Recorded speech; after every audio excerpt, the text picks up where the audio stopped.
So today we're going to be teaching you guys the proper form and technique for a 40-meter sprint. This is usually used in track and field runners.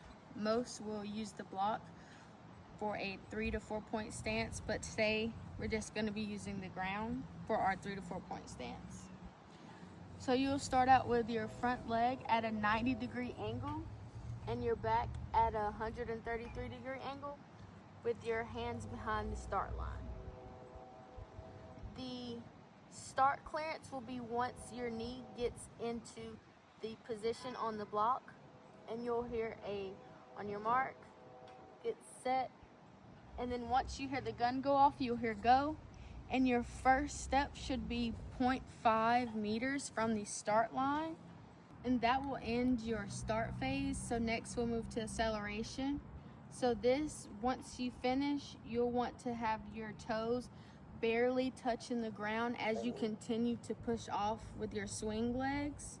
And for acceleration, for a novice sprinter, they usually want a stride rate of at least 3.43 meters per second, and then a stride length of about 1.21 to 150 meters.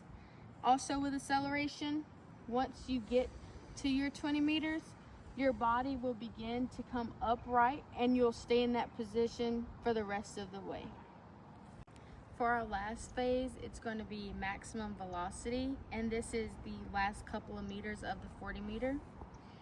Your body is still going to be in an upright position with your head neutral, and your shoulders and hips will be stacked. So it'll still be looking like this, making sure your eyes are forward and your arms are going to be in the same cycle as your legs. With this stride rate, you're going to want to have a novice sprinter be about 4.43 seconds, and your stride length is going to be 2.53 meters. Once all the phases are put together, it'll look something like this.